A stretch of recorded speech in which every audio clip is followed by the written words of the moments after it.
Agora a gente vai entrar um pouquinho nos dispositivos de alimentação da caldeira. A gente sabe que a gente tem três dispositivos de alimentação principal. Dispositivo de alimentação de água, que vai ser responsável por gerar vapor.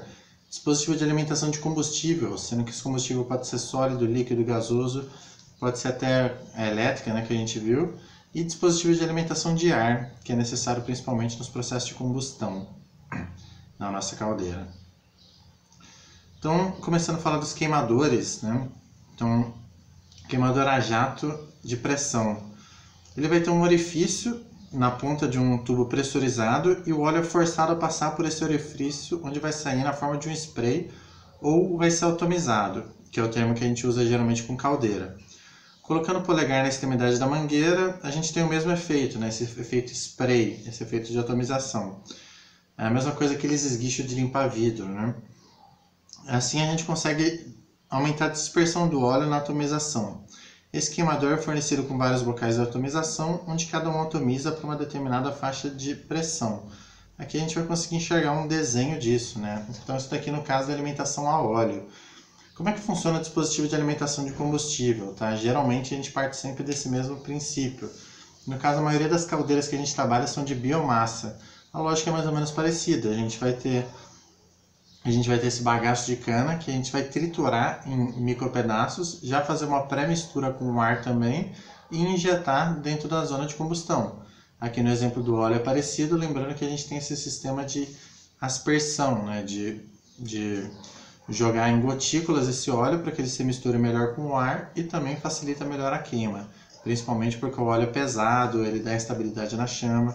É muito complexo e muito complicado a gente trabalhar com caldeira a óleo, né? Quem trabalha sabe como é que é. Então, o queimador de pressão, né, as vantagens e desvantagens dele, ele vai ter um custo relativamente baixo e ele é relativamente simples de manter.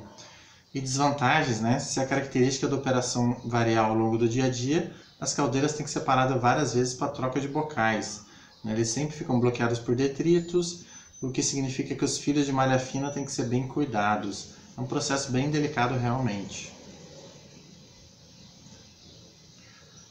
Aqui a gente tem um queimador com corpo rotativo, que é o dispositivo que vai ter um fluido auxiliar, onde esse fluido no caso é o ar sob pressão, e o óleo vai ser fornecido por um tubo central e descarregado nesse cônico rotativo. Então ele vai ter um sistema rotativo que vai facilitar essa aspersão, como se fosse aquelas maquininhas até de algodão doce. A gente usa isso muito em indústria para fabricação de leite em pó, café em pó, em indústrias secadoras assim. E isso vai criar uma película de óleo, né, por causa da força centrífuga, que vai se tornando mais fina por causa do cone. Depois esse óleo é descarregado na câmara de combustão com uma pulverização fina. Então o princípio é parecido também nesse caso. Aqui a gente consegue enxergar, né, um desenho desse esquema com todas as etapas. Certo? Esse slide aí a gente vai ter no material também para poder olhar com mais calma. Mas aqui a gente consegue ver, né, o ar primário, secundário, terciário, os ventiladores, motores, aqui entrada de óleo, controle de entrada do ar primário e entrada forçada pelo ventilador. Então todas as etapas aí no caso de queimador de corpo rotativo, queimador a óleo aí, né? E vantagens e desvantagens desse tipo de queimador é que ele é mais robusto, tem uma boa faixa de regulagem da atomização, a viscosidade do combustível é menos crítica e como desvantagem, né, ele vai ser um material mais barato, mais custoso. Vai ter variação desse dispositivo, onde o fluxo vai ser vapor. Tem também queimadores a gás, que vão fornecer o gás combustível e o comburente para essa câmara, onde a função vai ser misturar o gás combustível com o comburente e proporcionar os meios necessários para manter a ignição contínua dessa mistura de gás combustível, né, evitando a extinção da chama. A gente sabe, né, sempre para a gente ter chama, a gente vai precisar dos três componentes em equilíbrio constante: combustível, comburente e o calor. O nosso combustível a gente já discutiu, pode ser líquido, gasoso, sólido. O nosso comburente é sempre o oxigênio. E o calor, aí a fonte de fornecimento de calor pode ser das mais diversas. Aí o processo de fluidização, né, que serve para facilitar a transferência de um calor nos mais diversos setores da indústria, a gente usa para promover a relação entre um e mais fluidos. no caso a reação de combustão do craqueamento de hidrocarbonetos, catalisadores da secagem e muitas outras aplicações. Processo um pouco mais específico aí. E a introdução ao leito fluidizado borbulhante, né, que é uma novidade bem recente aí que está chegando nas caldeiras, principalmente porque, enfim, porque os processos vão mudando, né, a gente geralmente tem limpeza de grelha da caldeira basculante, a gente tem a limpeza de grelha rotativa, a gente tem a limpeza por pinhole, e agora esse modelo de leito fluidizado ele veio muito para facilitar essa questão da melhora da queima da combustão dessa caldeira, né? Uma vez que qualquer material que você jogar lá, ele entra nesse leito fluidizado e ele consegue manter o aquecimento da caldeira, a gente consegue trabalhar com uma diferença maior de combustíveis sólidos lá dentro, já que quem vai determinar esse aquecimento da caldeira é mais esse leito fluidizado do que o combustível em si. É um tipo bem eficiente, mas que ainda apresenta vários desafios, né? Que ainda está em estágios bem iniciais. Aí a gente tem dois tipos de leito fluidizado, o CLFB e o CFBC. E as vantagens do leito fluidizado não tem partes móveis no leito, suscetíveis de avaria, obtém-se reduções de emissão de monóxido, né, dos óxidos de nitrogênio. A introdução de ar de combustão vai ser diferenciada, né, o ar primário, secundário e terciário, e tem uma facilidade no que se diz respeito ao diâmetro da partida de combustível, o teor de umidade elevado e a possibilidade da mistura de diferentes tipos de biomassa com valores reduzidos de excesso de ar, como a gente comentou, justamente porque o combustível se adapta mais à caldeira do que a caldeira ao combustível, né? Ao contrário da maioria dos modelos que a gente tem atualmente.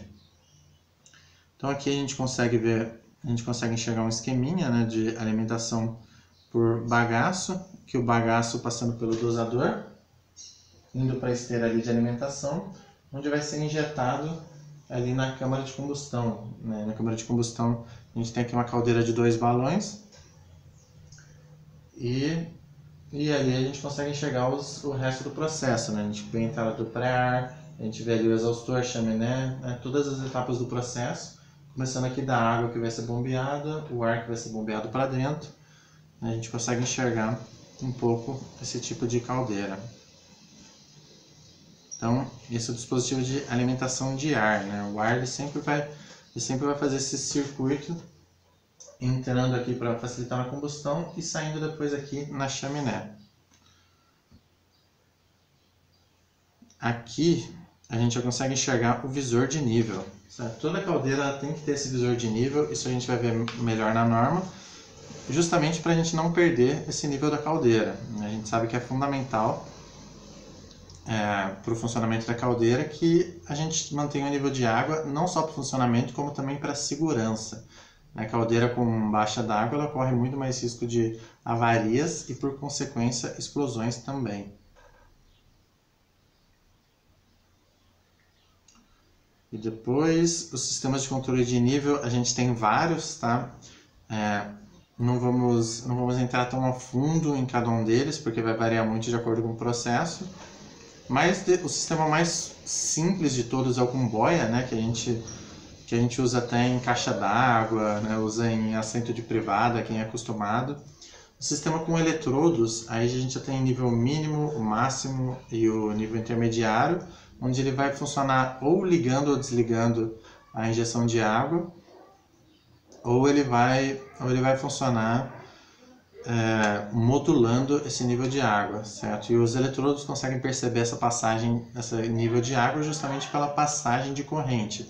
Essa água vai ter alguma salinidade e o sensor vai perceber essa passagem de corrente.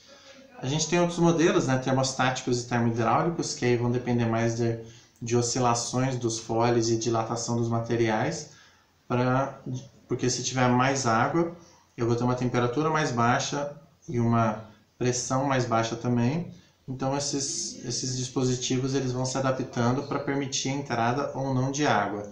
E os modelos mais modernos, aí com transmissão de pressão diferencial, aí sim são modelos eletrônicos, que são os mais utilizados hoje em dia nas caldeiras mais complexas. Mais um pouquinho aqui. Indicadores de pressão, também fundamental, certo? A gente tem que ter os indicadores de pressão sempre calibrados. A gente vai ver na norma que é considerado um risco grave e iminente, se a gente não tiver esses indicadores. E a gente representa ele pelo manômetro, certo? Então, o manômetro é o aparelho que a gente mede a pressão dos gases, vapores e outros fluidos. Conhecimento dessa pressão não só é obrigatório, como também ela auxilia muito na segurança e na economia do equipamento. A gente tem dois tipos de manômetros, manômetro com mola e manômetro tubular. Não vamos entrar tão a fundo assim também nos tipos de manômetro, porque não é o objetivo. O mais importante para a gente é saber que eles têm que estar sempre calibrados e em perfeita segurança, e também saber a questão de rangeabilidade quando a gente fala de manômetros. Tá? Então, todo equipamento de indicação, né, todo equipamento indicador, nesse caso de pressão ou de temperatura, de qualquer coisa, ele tem que estar dentro de um range de aplicação da nossa atividade. Se eu trabalho, por exemplo, com uma caldeira de 70 kgf por centímetro quadrado, o meu manômetro tem que estar com o ponto central dele ali operando aproximadamente nessa faixa. O manômetro de 0 a 100 nesse caso seria bem interessante, ou de 0 a 120, de 0 a 150, certo? Para que esse número esteja aproximadamente no centro. Um manômetro com uma escala muito grande poderia explodir minha escala, não seria conveniente. E um manômetro com uma escala muito reduzida poderia me atrapalhar nesse processo também. Vamos mais um pouquinho. Dispositivos de segurança é melhor a gente ver na próxima aulinha então. Então, até daqui a pouquinho, dispositivos de segurança.